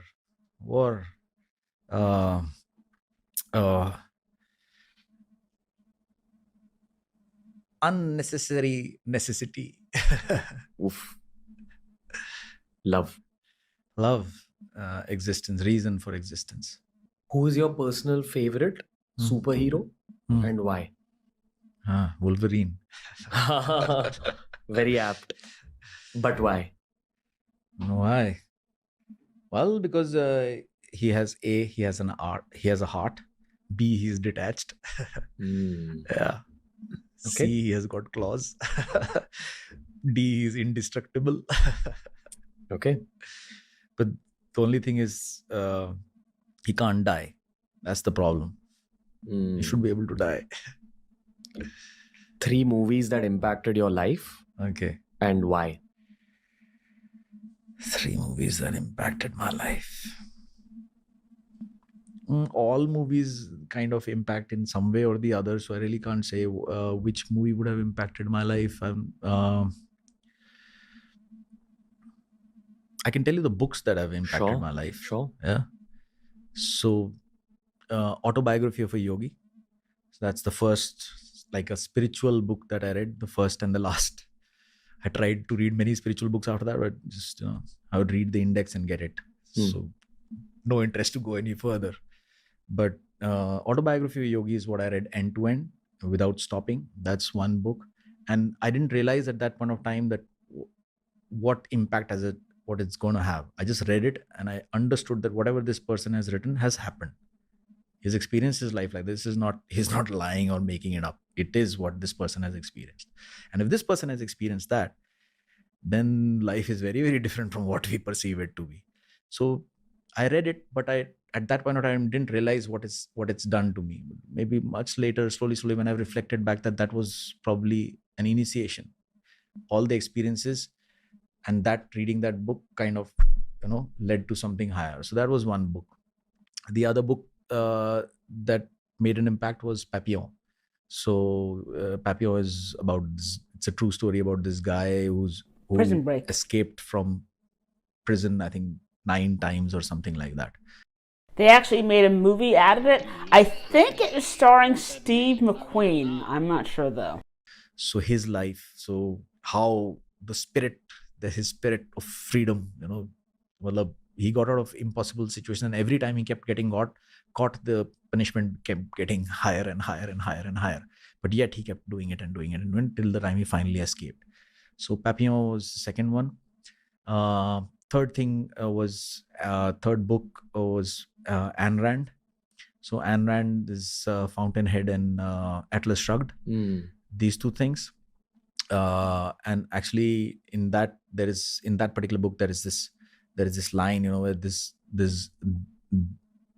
the central character, so to speak, he's a nobody, and he looks at the world and he sees how things are, and he gets whatever happens to him and this that, and he just says it out one day that I'll stop the turning of this world, so that thing. And then his story, how it goes, that's the third book I would strongly recommend.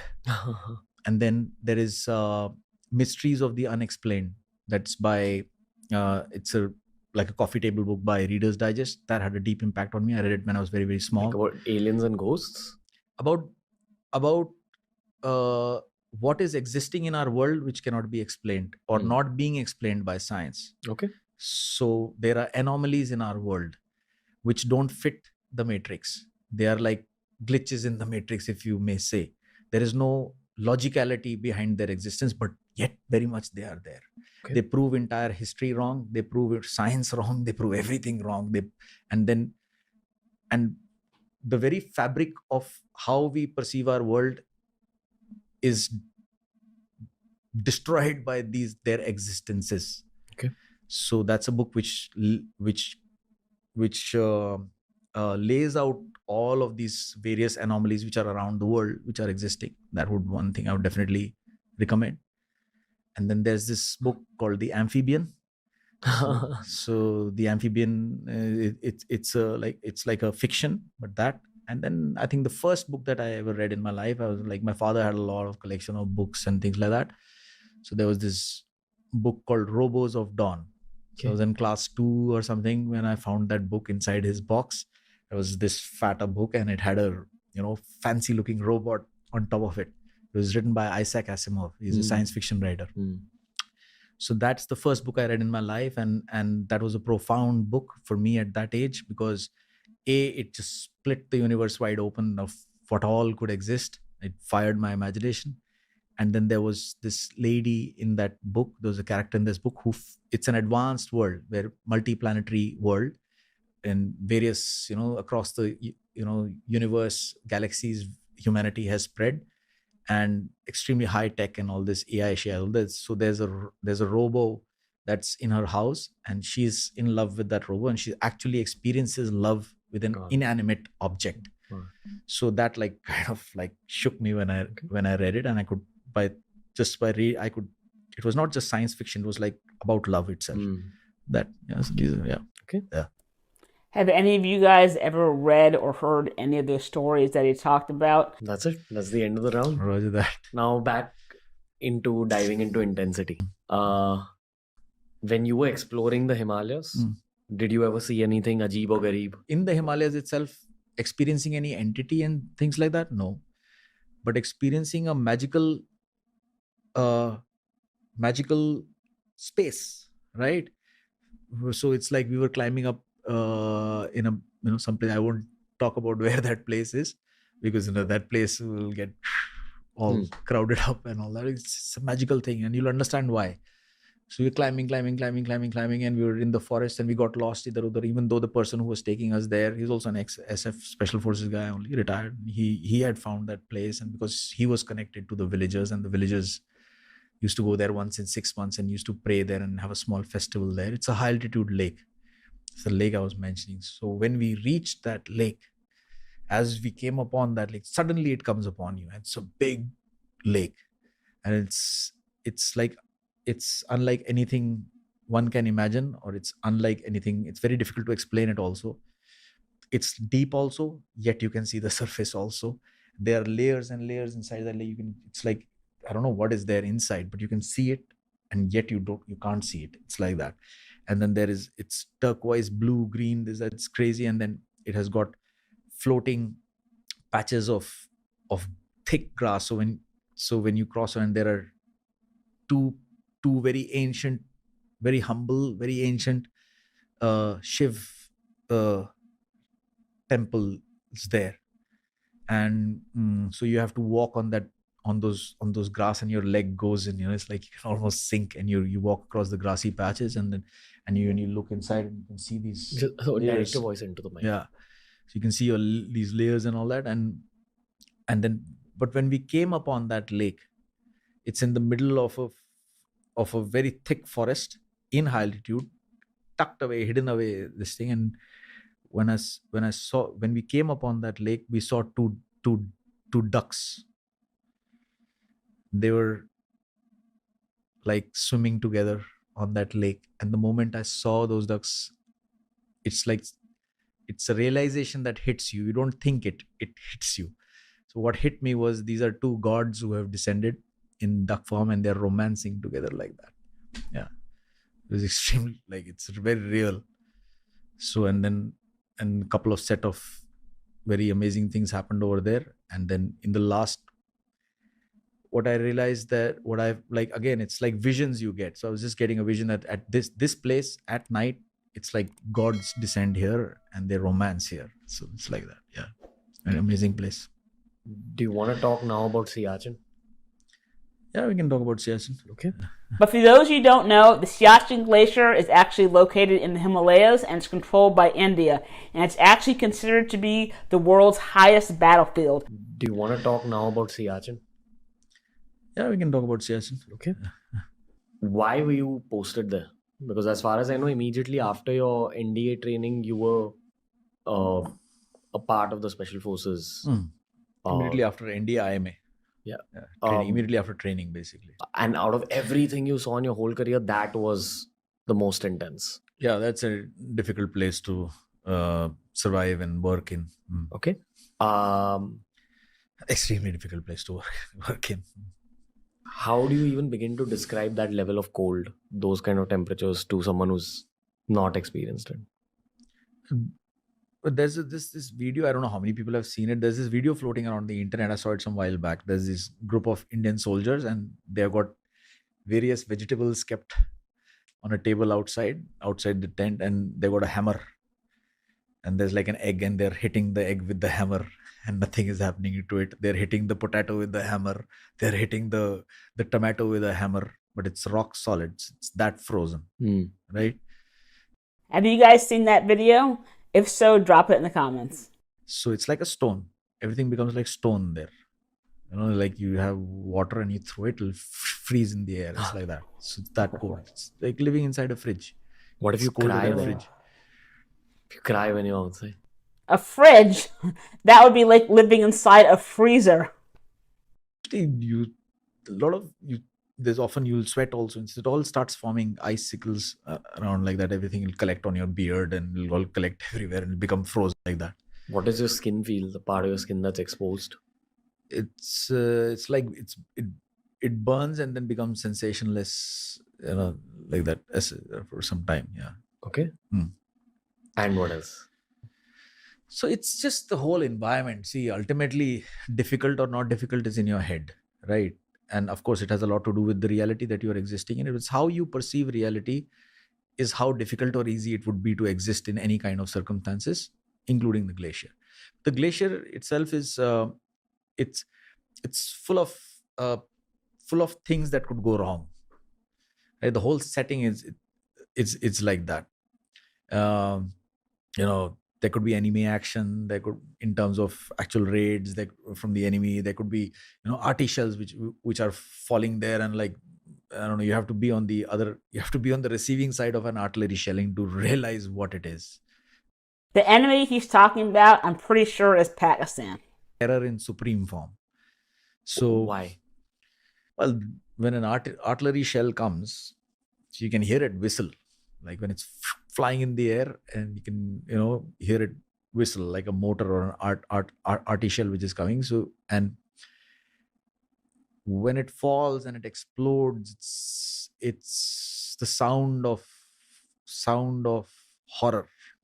It's like that. It's something you have to hear to understand what it is. If you want to get an idea of how scary it is to be on the receiving end of an arty strike, then go watch the miniseries Band of Brothers.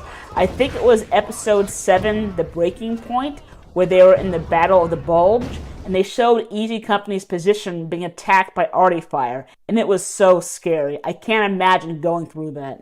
And you're like judging it, and it could fall anywhere. It's anybody's game. You're just sitting, and so as long as you're hearing it, it's great. As long as you can hear the whistle, means it's going to fly off above you. But if it comes like, comes like a whistle and the whistle stops, it's coming for you. It's like I'm going to fall around somewhere. So it's like that. So that's a terrifying place to be in. Sorry to stop the video, but this reminds me of a story of when I was on guard duty in Iraq. We were on guard duty at the KBR gate, so we had no body armor and no helmet, and suddenly we heard a right over our head. We thought whatever it was going to land on us, and we both dove to the ground. It turns out someone had fired a rocket or an RPG or something from outside the green zone. By the time we heard it, it had already passed us by. But at the time, we had no idea. All I remember is being scared and my adrenaline going sky high. You've been a part of it. I have experienced shelling very, very closely, yes. And the first... It's like my bed. Like if this is my bed, there's an artillery shell which has fallen just outside, hit the tree, and it has exploded. And so what happens is, it's some huge piece of metal, right? And metal has got explosive inside it. So when the explosion happens, the metal disintegrates, and the heat generated is so high, the metal melts. So, and it flies in infinite set of directions, and the metal, when it's flying, it's the edges are molten, so it becomes like razor blades. It's all razor blades flying around. It's like that. So this is my bed. So just above, in one line like that, there was an entire line of sharpness which was just hit above the wall above my bed. So that's the closest I've been. But more than that, see, death happens in combat, and in this thing, it happens instantaneously. It's not the death that's the problem. It's before that's the problem. So when shelling starts off, and that time you can hear it flying, boom, boom, boom happening, and then you can hear the boom, boom, boom coming closer as they focus onto, somebody guides the artillery fire and things like that. So zeroing in. So you can hear it coming closer, and the sound of it is something, it's indescribable. It's terror, horror. Yeah. Is that the most fear you ever felt? Most fear as compared to any other mission? Beyond that was, I think, last time when I mentioned that I had got caught. So then I looked, and that guy was looking at me, and there was nothing I could do. So that's where I felt the most intense fear. That's a personal question I've also always had. I'm assuming that you can't speak about it, so I won't probe too much. Please. You ask, I'll tell you what I can. Okay. Yeah. I don't think we know how you got out of that situation, because you just mentioned it. You mentioned that you were caught by terrorists, basically. I was not caught, but I was caught in a position where there was nowhere I could go. I was stuck on a cliff, and I was basically hanging onto the side of that cliff. There was a deep drop below me. There was a waterfall on my, and I was just stuck to grass. There was a grass coming out of the rock. I was holding onto that grass. I had a heavy rucksack on my back. My weapon was on my back. For more context for the story, please go ahead and check out the first time that Major Jacob was actually on this podcast, and I will link it down below and possibly at the end of this video.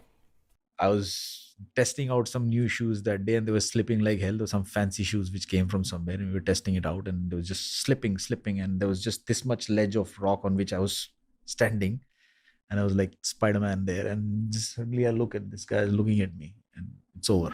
So it's like that. But So why are you still here? That I have asked myself often.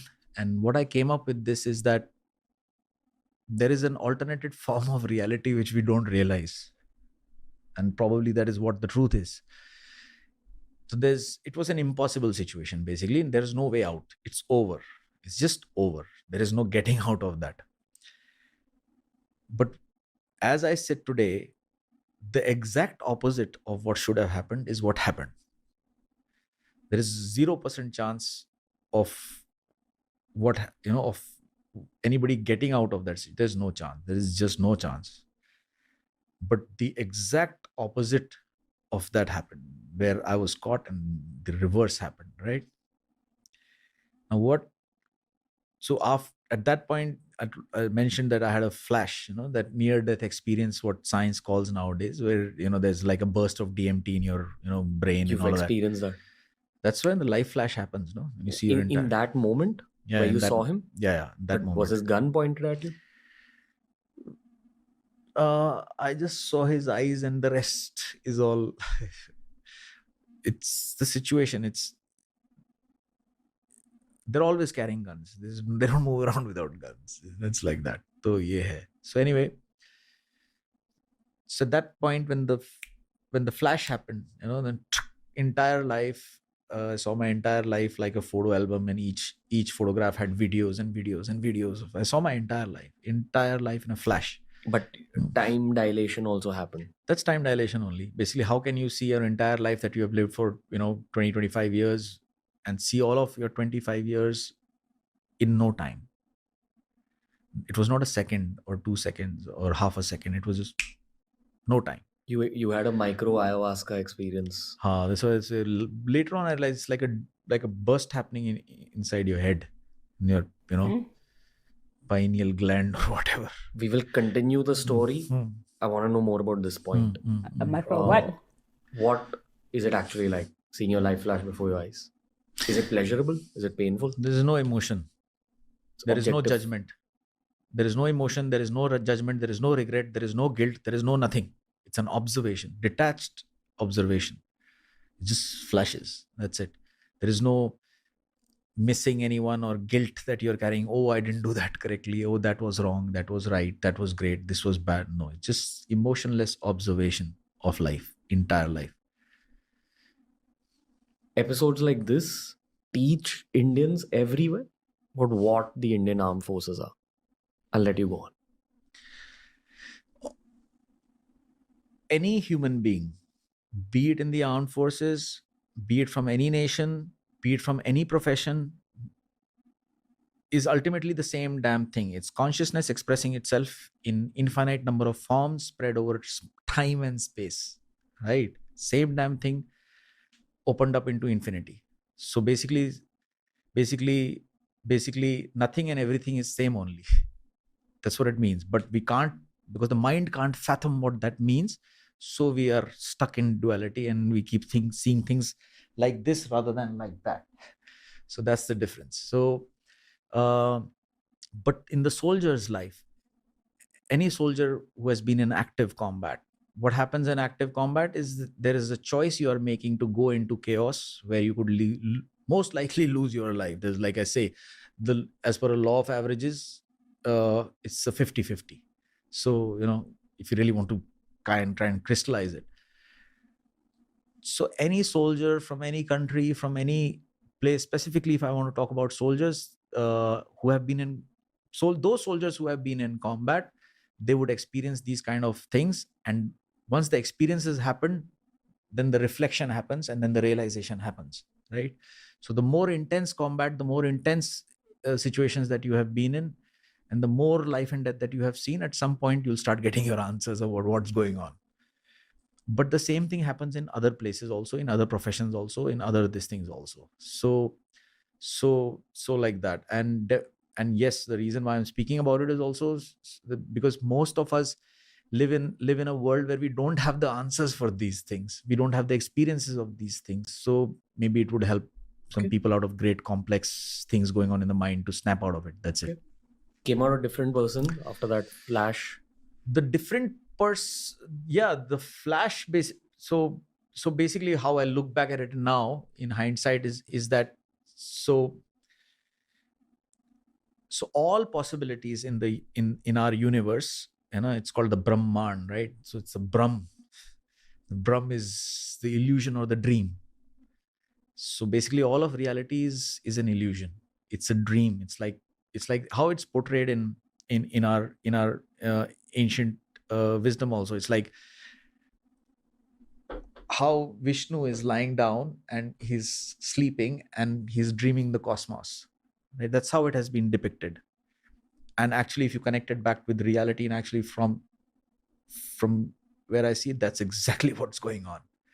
So we are individual personalities which have manifested from a source. Let's call that source Vishnu, and so Vishnu is dreaming and we are all characters in the dream. But where is all these characters in the dream coming from? They're coming from Vishnu's consciousness only. All these characters, even though they seem very, like, for example, in a dream that you're having like when you go to sleep and you have a dream. So in that dream, you will meet people, you will meet various kind of personalities. With those personalities, you will have various kinds of interactions. Some may be terrifying, some may be very blissful. You may even experience love with someone, and all of these various things which happen when you're dreaming, right? But ultimately, it's what is it? When you are in the dream, all of that is real. All the circumstances that you are facing in the dream, all the people that you are meeting in the dream, all the emotions you are feeling in the dream, the fear, the joy, whatever you are feeling in the dream, all of that is very, very real at that point of time when you're dreaming. It's very, very real for you. But when you wake up from that dream, you realize, oh, it was all a dream. And where was all of this dream happening? Where were all these characters who seemed as real as this reality? All those circumstances which you were facing in the dream, during the dream, felt as real as this reality. All the emotions that you felt when the dream was going on was as real as this reality. But when you wake up, you realize, oh, it was just a dream. When the dream was going on, it was real. So this is my crux of my understanding of our experience as humans, as what's going on right now, that we are in a dream, the dream in a cosmic mind, and we're just meeting various people in various circumstances, various emotions. It all feels very real. So when you snap out of it, you'll realize that it's a real illusion. The thing about what has to be understood is that it's moldable. Since the dream is happening in your head only, so at some point, once you realize that it's a dream, then you can dream the dream you wish to dream. I have to take you back to that moment, sir. Yeah, please, sorry. To go back to what he was saying about his life flashing before his eyes, have any of you actually had that experience? If you want to share, then please drop it in the comments.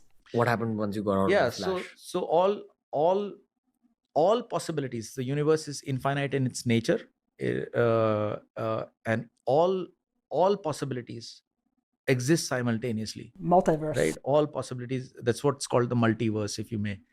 So all possibilities exist simultaneously, and it's like a matrix, right?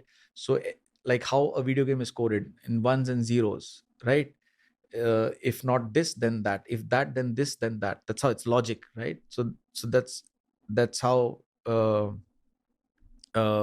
life also unfolds. So at each and every step of each and every moment as you experience, there are infinite set of possibilities that can happen. For example, you and me sitting here, our conversation may go this way, may go that way, something may get triggered to raise some other topic or anything can happen. Infinite set of possibilities. There could be a fucking earthquake and this whole building could go down. Anything. There could be a terrorist attack on this building. An infinite set of possibilities exist. But when you are at the cutting edge of this life and death, that near death experience, or that line, at that point of time, it's again, you either experience this reality or you experience that reality. But consciousness never dies. It was never born, so it never dies, right? Do you remember when you were born? You don't. So in some reality, there is a portrait on the wall, and there is a mala chada hua on that, and then people are, some people may saying, oh, he was a great guy, he was very brave, and this, that, and some people are going, oh, he was an this, that, whatever. There are various opinions and judgments people will be having, and they'll be experiencing joy, sorrow, relief, or nothing, no association at all. So at that point of time when the burst happens or happened, or so in one reality that has happened, and this other reality is what is this is going on. So it's like This that. is the reality where you survived. Yeah. How did you survive? How did I survive? Well, everything turned on its head from where it was to what happened. I'd rather not talk about it. Yeah. Someone else took him out. No. He just chose not to shoot. At that point, yes. For some reasons. So yeah, see, the thing is, the lesson to be taken from that, it's not the incident itself.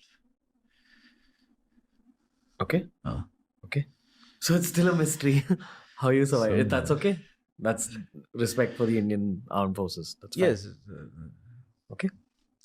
Respect for everyone, in fact, for our, it's like I said, when situations like that, judgment is, when you create judgment or when you operate on judgment, you limit your experience to what you think it is, and that's your ego, which is creating differentiation through judgment, and you say this is right, that is wrong, he's less, I am more, all of that, and that's where suffering happens, and that's where all the drama and the unreality of reality is. Okay. So when you step back and zoom out and you look at things beyond judgment, is where you can get the actual picture of what is. So the more observational in nature you are, the more aware you will be, and therefore the more easily and simply you can manifest your physicality. You can make choices. You can make them instinctively. You don't have to think about it. It happens. I'm glad that Ranveer stopped pushing him. As I said, with veterans, you want to tread lightly and not pressure them into talking about experiences that they may not feel comfortable sharing. Correct me now wherever I'm wrong. I'm going to try to break down partially, like a bit. There's no way I'll know your perspective, but this is the perspective Please. I've learned from you as well Yeah. as the other vets who've been on the show. Yeah. If there is a combat situation that you find yourself in, firstly, it happens in a flash. Your body and your mind go automatically into flow state based on your years of training. Your weapon is an extension of your own body. At the same time, if you're a great soldier, you'll be extremely aware of your surroundings and aware of what your advantages and disadvantages are. You'll make that calculation very fast. Now, I'm assuming that the enemy begins to fire on you. You have to be extremely aware, but you have to also take them out because they're trying to take you out.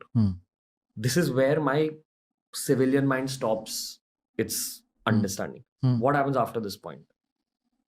Too many factors, or like how do you figure I want to take down that guy? Because I'm assuming you are behind cover, even they are behind cover. Now what do you do? So what happens is, again, there's a direct correlation with any kind of life out here, any profession, any kind of life, any human being. There's a direct correlation. So like, for example, the situation that you have described is a combat situation in which you're stuck, you're spotted, and you're being fired upon, and you have to, kill or be killed is where you are, right?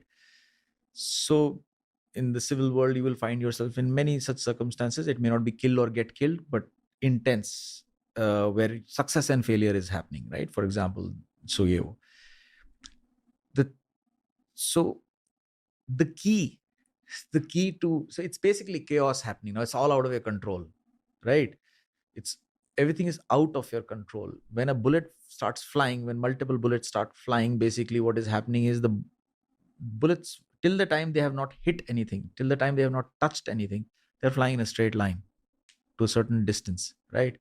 And they're flying at an extremely high speeds, right? So when a bullet, till the time it has not touched anything or hit anything solid, it's flying in a straight line. But once, and you're generally operating in mountains, and there's a lot of terrain, there are trees, there are big rocks, boulders, etc. So when a hail or bullet comes, so the bullets start ricocheting, they start bouncing off stuff, and they're just flying around everywhere, and you can't see it. It's so fast. Bullets are flying. You can't see a bullet flying, right? But you know it's there in the air. You can hear tap tap tap tap pat pat pat pat, and you can just see, mud rising small and put karke, and like that you can see all of that, and you can hear all that is going on. So it's basically chaos. There's death flying around in the air, and you are in the dimension of death. So in that dimension, there is complete chaos. Anything can happen any moment, right? Now at that point of time, you have come with a very clear objective of what you have come to do. It may not be to destroy it, maybe to surveil it, maybe to this, maybe to that, maybe you just, whatever. So whatever is happening in that middle of the dimension of death, at that point of time, it is awareness. So there is an infinite set of possibilities constantly floating around everyone. In those infinite set of possibilities, there are certain opportunities and there are certain things which will finish you off, right?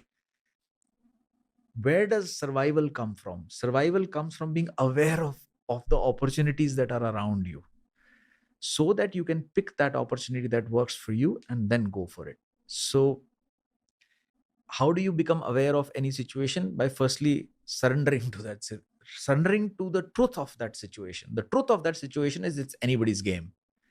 So you understand that it is anybody's game now. Now, once you have understood that it's anybody's game and you have accepted that you can die and it can be over in a flash, is when, and you're still alive and you're still around after having realized that, is then when you can objectively look at the circumstances that you are in, and then you can see the various infinite set of possibilities that are inside you, and your mind will click onto that exact damn one thing out of that infinity that is flying around you. You can pick up that one particular thing that is going to change the game and get you out on top. Could you give an example of what that one thing could be? It could be one thing. It could be a variety of various things in a certain design that you execute. You do this, and truck. This game is changed. So I can answer this, but I'd rather not, yeah. We're almost at the end of the episode. This has been a good, thick, long conversation. Really? So an example of what I think he's talking about would be if your unit was actually pinned down by a sniper on a rooftop, for example. You decide that you have to take out the sniper, and that will neutralize the threat. So what do? You get your soldier who has a Carl Gustav and actually take him out. What did you think of today? Nice. Okay. Expected. Nice to meet again. Nice to go further. See, it's a journey. So we think that we are meeting by accident. We think we are meeting. It's just happened by itself, and of course it has. The universe does not require any reason to exist. Right? It just is. But there's another way to look at it. When you say that it's basically one thing that's split into infinite set of parts, and then we are journeying together.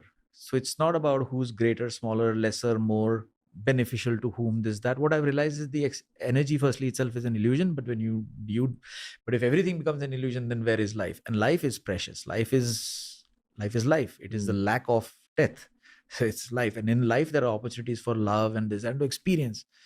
I mean, imagine not having a life. You wouldn't have experienced your mother, right? You wouldn't experience the relationship that you have with your mother. You wouldn't have experienced the relationship with yourself that is ever growing now. All these various books that you get to read, all these people that you get to meet, and all these things that you're coming to know, all of this doesn't happen in non-existence. All of this is happening in existence itself. So one way of life is going through life through your mind, through separation and division and this and that, and thinking who's upper and lower and things. And maybe I gave this guy more than what he has given me, and that kind of perception. If that's how your neural network is wired, you will experience life like that. But then there is a separate perception of life where you see that the exchange of energy between any two human beings is like, you may be a Raja and you may meet a beggar on the street, and you give that beggar, let's say, $10,000, and that beggar just gives you a smile, right? The exchange of energy, that smile is exactly what you needed at that point of time, and that $10,000 is exactly what you needed at that point of time. So therefore, the exchange of energy is equal. So many people don't understand that. Even I didn't understand, but now I do, because I've reflected back. So it makes life much more simpler.